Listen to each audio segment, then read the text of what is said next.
Welcome back into Exit 99 Sports. As always, I'm Caleb DeLoach. She's Cody Hinkabine, and unfortunately, this past week we kind of ran back into the bad weather bug, lost out on a lot of games here the last couple weeks of the regular season for the bigger schools in this Cape Jackson area, but we got to see a few games, Cody. It was a slow week, though, however, for us. Yeah, so you look at last week, a little bit of games being rescheduled for this coming week makes for some busy week for some of the bigger class schools. Class 1, 2, and 3 get into their district tournament play. So some of those games not able to be rescheduled, but had a lot of the normal last week of the regular season, senior nights, things like that this week. So getting into the playoffs. Yeah, we're about there, like you said. The small schools, 1, 2, and 3, start playoffs, I believe tomorrow even. Yeah, they'll be playing games tomorrow and then,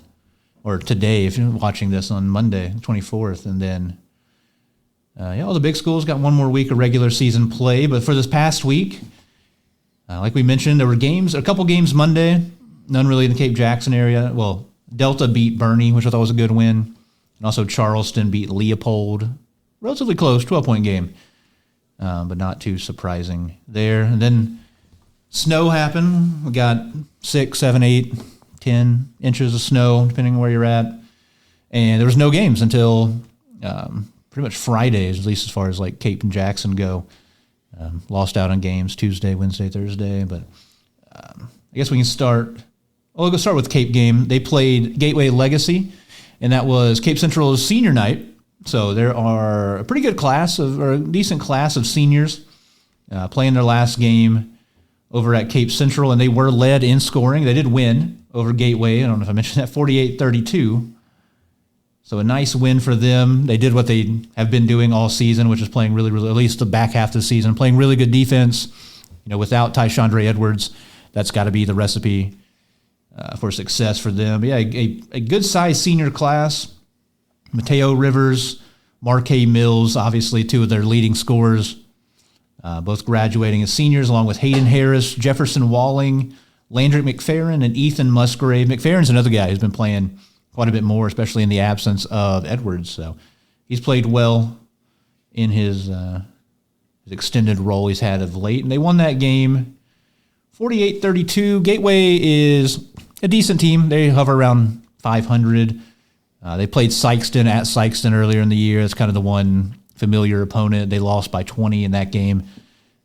They like to play slower, too. So it's a little bit lower scoring isn't too surprising. But, yeah, Cape holding a team to 32 points, they've done, that relatively pretty well this back half of the season. Obviously, Sikeston being the one, difference there, or at least since they've played teams around here. They held New Madrid to 35. They held Bluff to 35. They held Jackson to 42. Notre Dame to 33. Dexter to 36. So Cape Central's really been locked in on defense the back half of the season. But for them, it's kind of just what can we find and how can we, win these ball games without Tyshandre Edwards. Yeah, been a tough month of February for Cape Central, obviously with the injury. They're 16-7 now, but when you look at who they've played this month, CBC, Principia, Sikeston, played some really good teams. So going 500 in February, getting into a tough district. Right. We talked about Farmington and Sikeston probably going to be those top 2 seeds. So will be a tough week for them. They have the game at Kennett, and then you get into districts the week after. Yep. So closing in on the end here, and then the game that Cody and I were at, we do.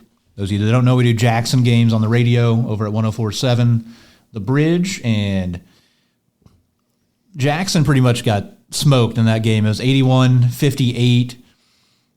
Sikeston, it was a close game for about the first quarter and a half maybe, and then Sikeston went on a big run to really stretch out the lead before halftime. Jackson kind of tightened it a little bit at the beginning of the third quarter, but then Sikeston really poured it on the middle through end of that third quarter and really just coasted in that fourth quarter. It got a little up and down the fourth quarter. I think Jackson technically outscored them in the fourth quarter, but it was a pretty solid victory for Sikeston. Pretty open and shut. Yeah, lopsided win. Couple of Sikeston's losses this season we had talked about earlier, a little surprising, but very good team, can score. Jackson gives up 50 points a game this year, so pretty good on defense. Normally they give up 81 to Sikeston. Tough defensive night for them, and you're playing at Sikeston on their senior night, so got to lock it back in here as Jackson has, obviously, big games this week. Yeah, and, tough loss. I would say personally, I thought it would be a little bit closer. I definitely thought Sikeston would win, but I was guesstimating somewhere in maybe the 12 to 18 point range. I don't know what you were thinking, Cody, but it being close to 30 points there at the end of the third quarter was kind of surprising. Yeah, and Jackson with the never give up attitude cuts it down to, I believe, 16 there in the fourth. Sikeston goes on a run, balloons it back up, but 23-point win for the Bulldogs. Yeah, and like you said, they got to bounce back. It's tough to lose like that at the end of the season here going into districts, but it's not easy here closing out for Jackson. They have a pretty good week coming up, and then getting into a tough Class 6 District 1. In that game, I know P.J. Farmer led Sikeston with 23. I think Tristan Wiggins had 21. Trey Sadler played really well, getting a lot of lobs, getting out in transition, rebounded well, defended around the rim pretty well. And then over on the Jackson side, Cole Deck had 29 points, just keeping his high watermark going this season. He's been on a real tear, especially the last month or so. He's been balling out. And then second for scoring for Jackson was John Ernst. He had 13. The freshman did a good job in the second half. All 13 of those points came in the second half. We talked about it on the broadcast. It felt like it took him a minute to kind of get used to playing against somebody inside taller than him. Maybe for, like I said on the broadcast, the tallest person he's maybe ever seen on the basketball court going against him. So he was a little hesitant early, but he definitely felt like he got his confidence in the second half. And he's a guy that, Jackson's going to need to play well, score around the basket on this stretch run. Yeah, a little passive. We mentioned it in the broadcast, but would have liked to seen him been a little more aggressive. A couple turnovers there early in the game.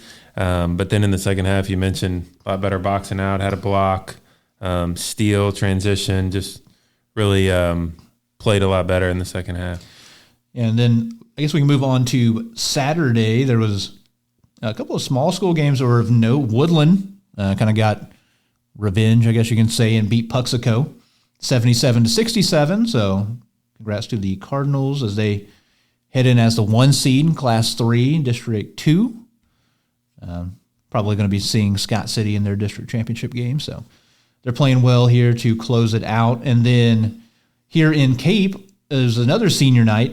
It was Notre Dame hosting St. Francis Borgia. And it was kind of a mixed bag on what to think going into the game. I thought it could be competitive. It is a Borgia team that did beat Sikeston earlier in the year. But I was not, the fact that they beat Sikeston was crazy to me.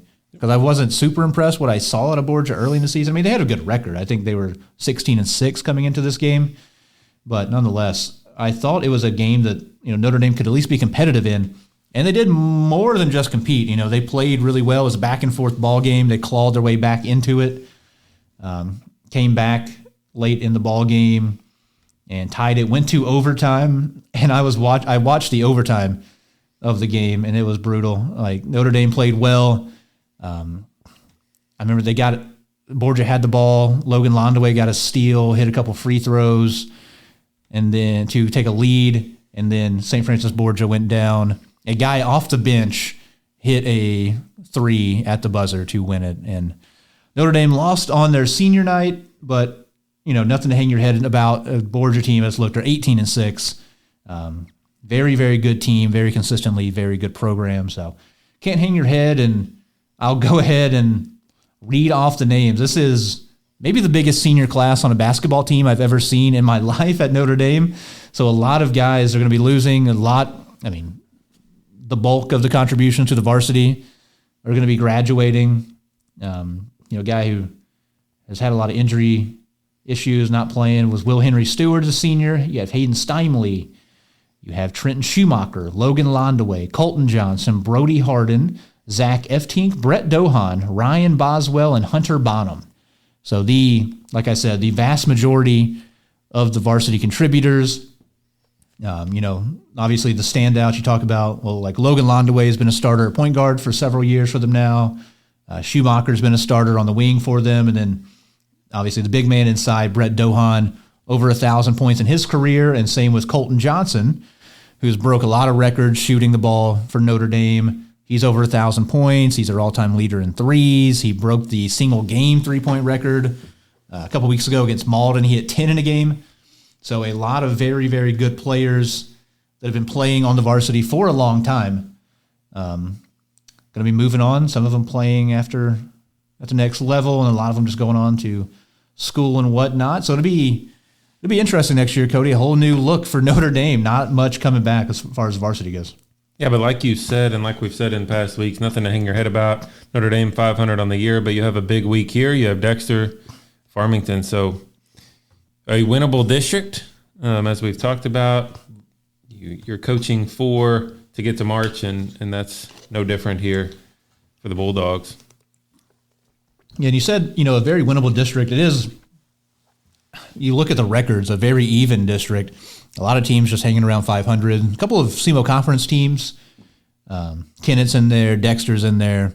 And, they've already beaten Kennett pretty big at home. And so they have, the seeding's not out for that, right? Correct. Haven't yet. I believe that's at Fredericktown, which is in the district. So it'll be at Fredericktown. And so they have Dexter coming up. I don't know if they'll be able to get that game in before they seed. If so, that will probably determine who gets the 1 seed in the district. Yeah, Fredericktown at 13 and 10. So they're yeah. What a crazy district. You got Perryville, Dexter, Kennett, Notre Dame, Fredericktown, all like right there with 10 to 13 wins each. Very, very first game of the year. I think it was the first game of the year. Yeah, early in the season, Notre Dame beat Fredericktown pretty handily. So okay, yeah. So I would have guessed Notre Dame's going to be the 1 seed in that district then. So yeah, that obviously what they have to look forward to. You play a good team in Borgia close, just kind of use that and propel forward and see if they're able to have a good week to close out the season here. And that pretty much does it for the week. Like I said, short week on the boys' side. Not a lot of games being played. And so it's pretty much just Friday, Saturday when we got all the games in. And we can take a look over on the girls' side for this past week. Starting Monday, Jackson went over to Saxony. A little bit Battle of Jackson, I guess you can say. Battle of, what was that, Highway 61 between the two schools. Jackson blew out Saxony. Not a surprise. Jackson, now 19-1. Saxony's been below 500 most of the season. And the Indians won that one 61-27. It's been a lot of the same names and faces playing really well for the Indians. Addison Henderson led them with 16. Kate Dick had 14. Cameron Alsdorf had 12. So pretty even scoring across the board for the Indians.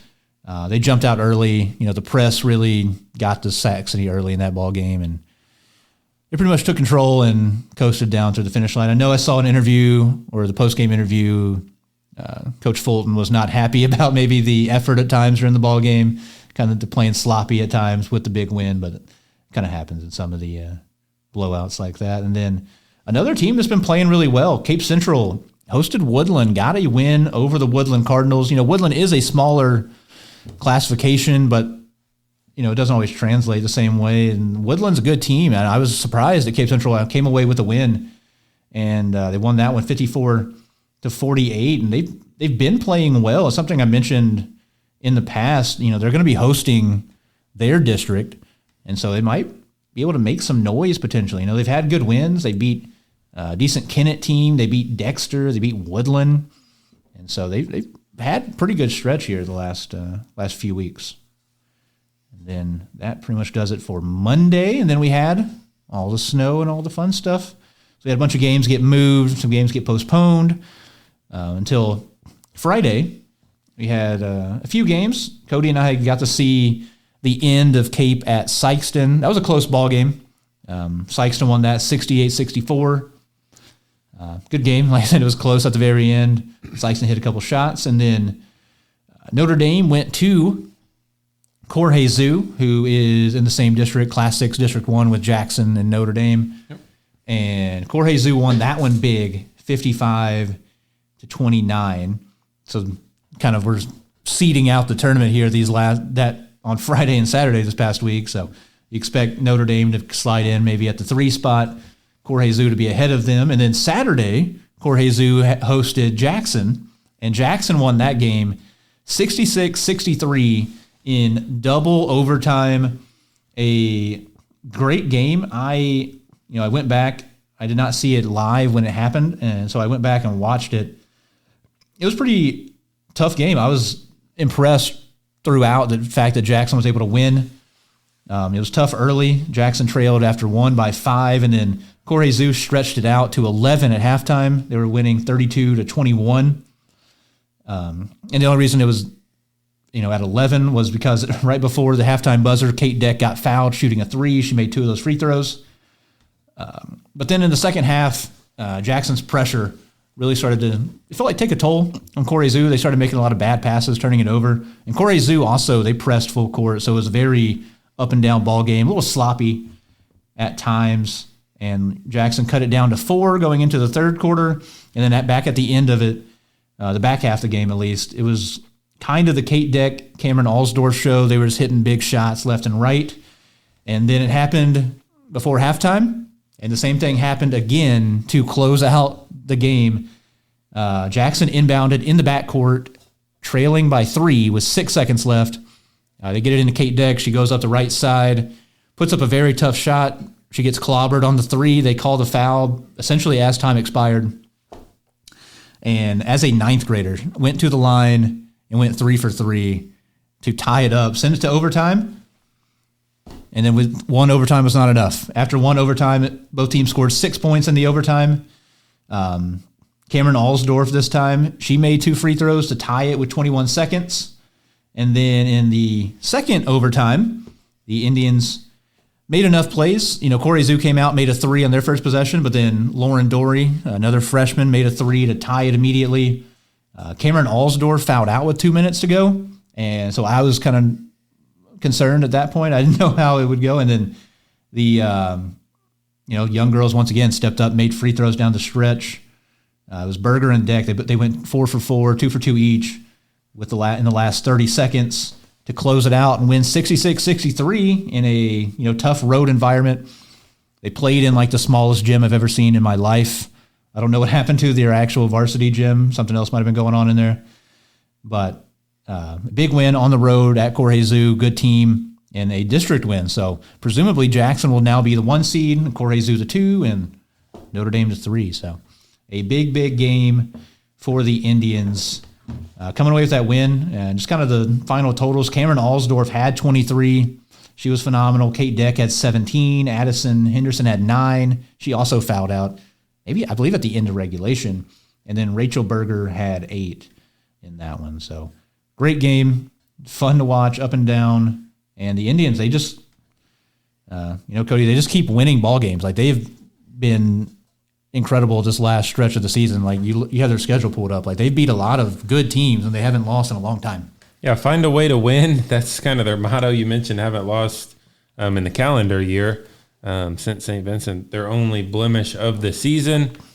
And, yeah, some teams maybe you wouldn't expect them to beat, but some teams that they may see if they get out of their district, make a playoff run. Yeah, so they've a great season so far, and I guess we can stay with it. They have a very, very busy week coming up. I guess we can just go straight. What's just Jackson's schedule for this next week? I know they have a ton of games. Yeah, not the only girls team that has a busy week. I think they have 3. Notre Dame has 4.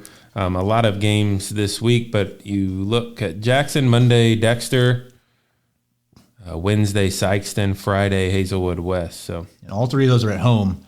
Dexter and Sikeston, both conference games. Games I think Jackson should definitely be the favorite in. They should win. And then Hazelwood West, I took a peek at them. They're very interesting. They have kind of similar to Jackson. They have 3 girls. Their 3 leading scorers are all freshmen. One of them is a 6'3" center, and their best player is 5'11", plays out on the wing. She averages like 20 points a game. So it'll be a tough matchup. It will not be an easy ball game. And the Indians, like you said, have kept finding ways to win. It's been a lot of close games at times, but they keep winning. And so I don't have a reason to doubt that they'll drop a game here at home, but Hazelwood West could be a very, very tough game, very competitive game for sure.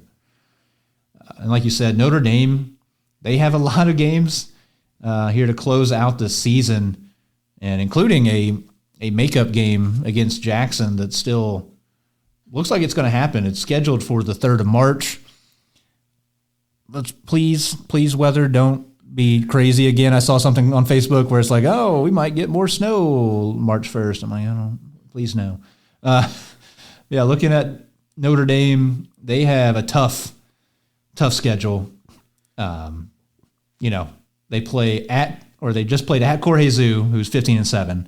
They play at Park Hill Central, coming off of a state title run. They're 16-5. They play at Lutheran St. Charles, who's 18-4, who is I think they're the number 4 team in Class 6. And they have one girl individually who is, I want to say she's going to Kansas State. She had offers everywhere, and she's incredible. And then they play at Farmington. So a very, very busy stretch there. And then they come back home and play St. Pius X, who's the only team below 500 they play here to close out the season. Tough stretch. Definitely you can say we're getting prepared for the postseason this week if you're Notre Dame. But, you have to look at this in total honesty from 30,000 feet here. They scheduled this schedule with the thought that they were going to have 3 Division I athletes on their team. Kate Rubel and Bree Rubel and Nevaeh Lucius were all Notre Dame Bulldogs at the time when the schedule got made. That's why you see some of these big-time state-ranked teams like Lutheran St. Charles, Park Hills, Central. They played in the Nixa tournament against some crazy competition like Nixa. They played up at the Visitation Christmas tournament that's loaded every year. So I can say that they definitely scheduled this with the thought that they had, maybe the 3 best players in all of Southeast Missouri on their team. That did not work out that way, and so they're playing a very, very brutal schedule here to close out the season. Yeah, so Notre Dame going to have 4 games in 5 days this week, travel over 500 miles probably, and it's a pretty tough week for Notre Dame girls. But, like you said, all to get ready for Class 6, very tough District 1. Yeah, it's going to be tough. Cape, to my knowledge, is out. They're done with regular season game. That game at Sikeston is the last one on the schedule for them. So their regular season's wrapped up, and we'll just wait to see where they sit in the district seeding time. And then Saxony girls, they have 2 games currently on the schedule that got made up from this past week. They're going to be going to North County on Tuesday, the 25th, and on the 27th, they come back home. They host a very good Potosi team who's 18-4.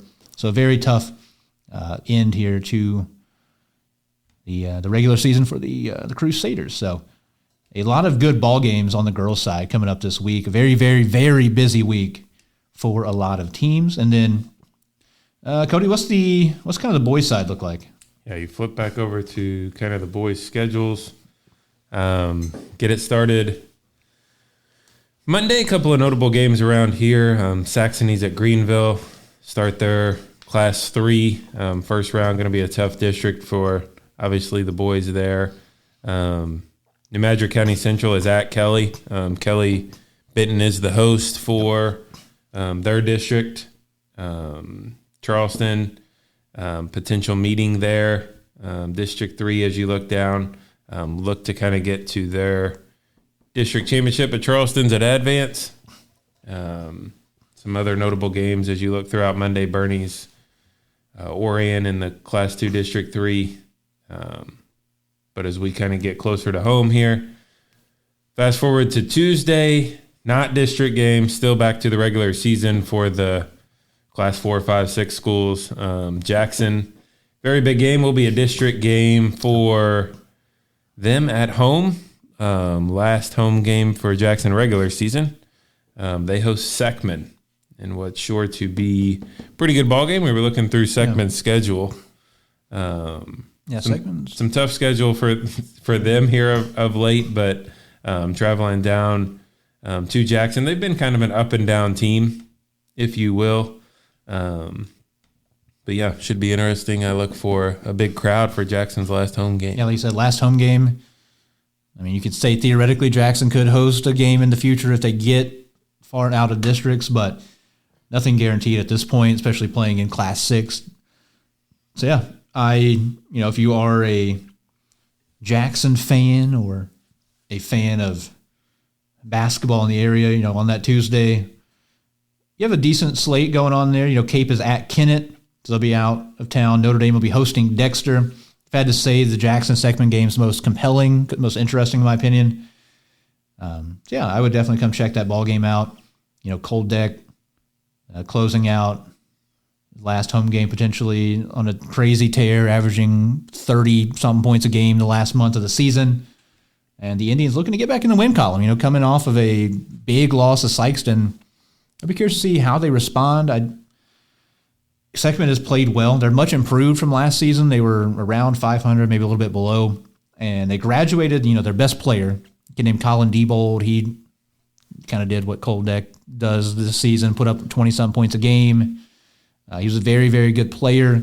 But it feels like once he was kind of out of the roster now, everybody else has kind of elevated their game. They got a lot more even team around them. So it'd be a good game, good test. Jackson, according, I think, to Misha Records, has never lost to Seckman. So we'll see if they're able to keep that stretch going. They've played in the regular season the last couple of years. So I would definitely put Jackson as a favorite, but Seckman will come in fired up, looking to maybe help their district seeding out. And like I mentioned, Cape is at Kennett. That should be Cape's last regular season game. It's a game that Cape should win, maybe. It'll be tough going on the road to Kennett. That's a very long drive down there. And Kennett's not bad. They have a kid named Dyson Watson who's a 25-plus point per game scorer. And they have good shooters around him. And if those guys are hitting shots, they're tough to beat. I saw it firsthand. Jackson went down to Kennett, barely got out of there with a win. And so it'll be a tough matchup. I think Cape is talented enough and definitely good enough on the defensive end to beat Kennett down there at their place. And then Notre Dame will be hosting Dexter, like we talked about earlier. District implications there. I'm not sure, once again, if they're going to be seeding before that game happens or after that game happens. I have to assume before. But it'll be interesting to see. It's a team, it could be a preview of the district championship game even. We have no idea. So it'll be a interesting ball game. Dexter, hovering around 500 as well, like Notre Dame. They have a solid team. We did a game down there earlier this year between Jackson and Dexter.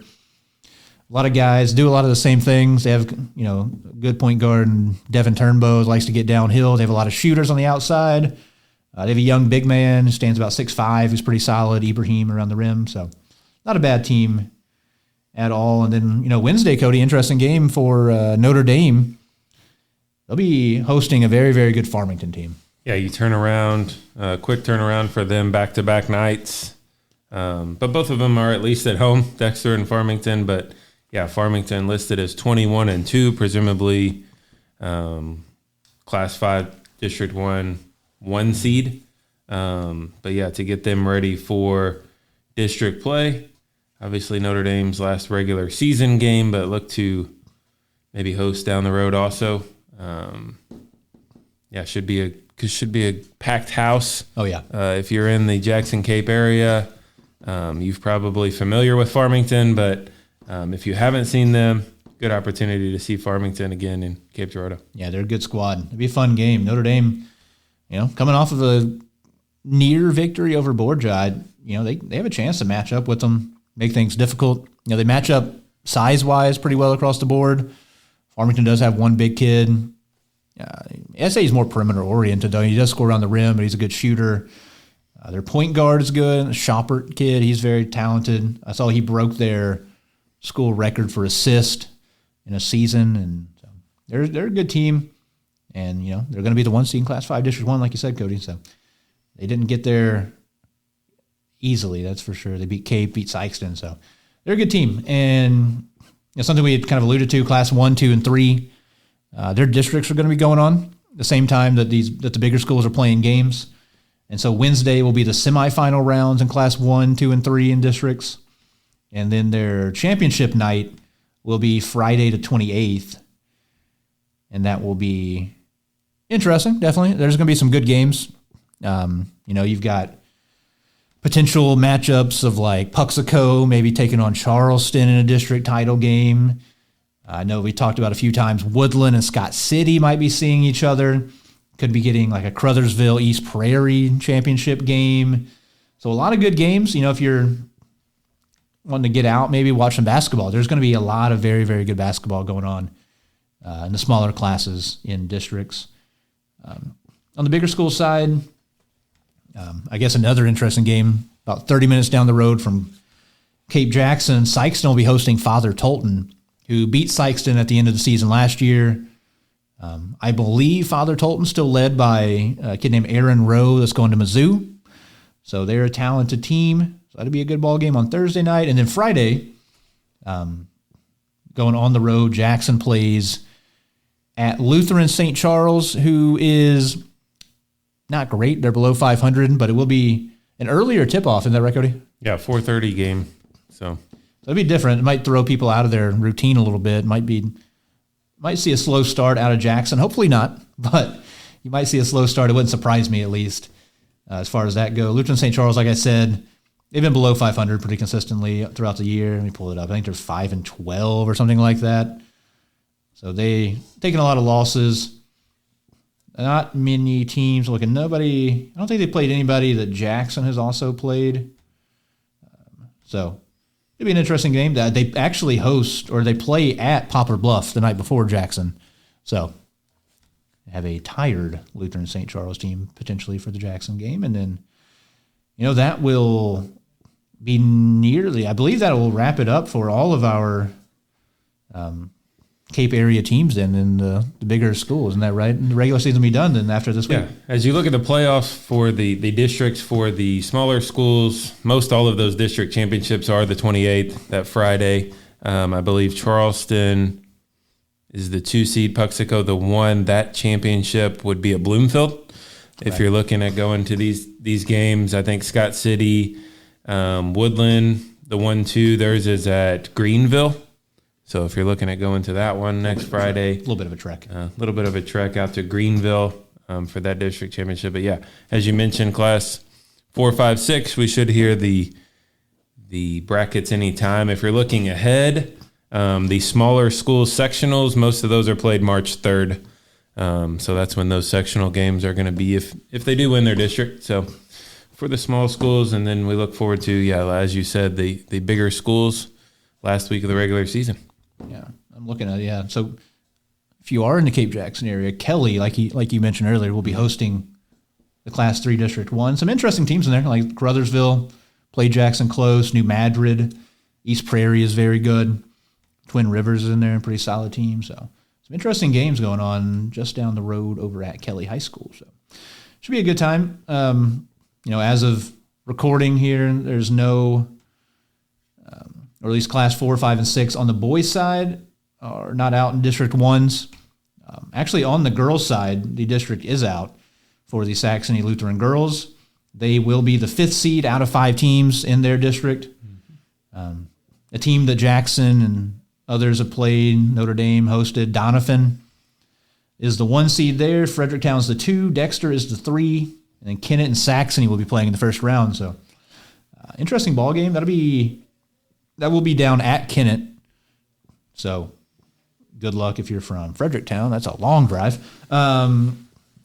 They will be making that trip down to Kennett, and that'll be interesting. I would definitely not give Saxony the edge playing Kennett at home. Doniphan should beat Kennett, but nonetheless, Doniphan's very, very good. They're a very good team. They beat Notre Dame. Jackson played them close, came away with a close victory at the end of regulation. I think that'll be an interesting girls' district, though, for sure. Fredericktown, 15-9. So, yeah, it'll definitely be interesting. And then, like we said, nothing on the boys' side as of yet. So alternatively, on these district championships for the girls, as you look down through them, most of them March 1st. So that's Saturday is most of all of these girls' championships in Class 1, 2, and 3. And then they're a day behind the boys. So if they were to play sectionals March 4th, so sectionals for the boys the following Monday, sectionals for the girls on Tuesday. And then if you're trying to at least get it in your calendar We don't know the siege yet necessarily, the game, like the game time. Right. But looks like for classes 5 and 6, some of the ones that are seeded already, those games will be played March 5th will be the first round, March 7th will be the semifinals, and March 10th should be the championship round. And looks like I'm looking at Class 6 District 3 as just my reference here. This game start at 5 and then 7. So, yep, something to keep your eye on, check out on. If you are a Cape fan, maybe a Sikeston or Farmington supporter for whatever reason, listening to the show. If you're looking over at Class 5 District 1, that is already, or Class 5 District 2, sorry, that's already seeded. Those games will be played at Vianney. But Webster Groves is the 1, Vianney's the 2, St. Mary's Southside is the 3. So a very, very tough district over there in District 2. Just something to keep an eye on. Maybe if you are, Cape fan or Sikeston fan, whatever. Definitely something to watch out for, that district over there, see who comes out. Now, Webster Groves we've seen very good. Vianney has the kid who's like the leading scorer in the entire state. Luke Walsh averages 34 points a game. So something to keep an eye on. Over there on that side, Cody, you have any other closing thoughts on the basketball side of things? I think that pretty much covers it. Yeah, let's see. Outside of that, other things going on. I know girls swimming just wrapped up state championships. I saw Ava Walters from Jackson got third. I know that. And then the Cape Central team as a whole got third. There was only 5 athletes competing. So that's pretty impressive. And then wrestling has started, or they're going to be starting state soon. They just finished up their district wrestling meets, and I saw that Kaylee Milam is going to be the lone girl representative for the Indians. She won her weight class. She's been having an insane year. Like, she won the conference tournament, pinned every opponent she had. I saw she won the championship in that. I think in 11 seconds she pinned her opponent. So she has had a phenomenal season. And as I've been stalling here, I found all the other places here. Over on the boys' side, a guy that Cody and I have seen a few times play football, Bryson Wessel, also the starting left tackle for the Indians. He was the lone champion on the boys' side. For those that don't know, first, second, third, and fourth place in districts, you advance to the state meet. So Bryson Wessel was a champion. Second place, wrestlers Mitchell Baker got second, Cade King got second, and Joa Moore all got second in their weight classes. I know Moore and King, I believe, won SEMO Conference championships in their weight classes. Grady Rice got third in his weight class, and then a couple of guys got fourth. That is Gannon Rice and Charlie Eifert. So 8 Indians making the trip to state. Those are the only team I have the results on I saw online anywhere. So 8 Indians making the trip. Should be interesting. Keep an eye out on. Definitely something to watch out for. I want to say it's Flow Sports holds like all the wrestling results. So if you want to check those out, go find them there. But yeah, I think that just about does it for me. Cody, you said you're good. Nothing else here. So, we're here. Big schools got this last week to finish out the regular season strong. Small schools, best of luck. Everybody just rooting for, class 1, 2, 3 schools. Saxony will be getting started over at Greenville, taking on Greenville at Greenville in the first round game in their district. Everybody else should be a good time. A lot of really, really good small school basketball coming up. I know if you want to watch any of these state games, I think they're all going to be on Misha TV. You got to pay for it. It stinks, I know, but you got to pay for it. And yeah, check it out there. Go get out to the gyms. Small school basketball is a lot of fun in some of these smaller environments. So a little bit early, but we're 1 month from baseball season already. So yeah, baseball's coming up. Spring sports are coming up. Hopefully spring weather is also coming up soon. Yeah, that just about does it for us. So thank you all for listening. Thank you for watching. If you want to hear more of Cody and I, we'll be doing Jackson games closing out the season over on 104.7 The Bridge. I know Ryan Winkler will be doing all the Cape games on Cape Central Sports on YouTube. He's also on 95.7 Cape Radio. Rusty Hendricks does games on 960 KZIM for Notre Dame, and they stream their games at home as well. So a lot of options, a lot of ways to watch games around the area. Definitely check them out. See some of these great teams before they end their season. But for the both of us, thank you all for listening. Thank you for watching. We'll catch you in the next one.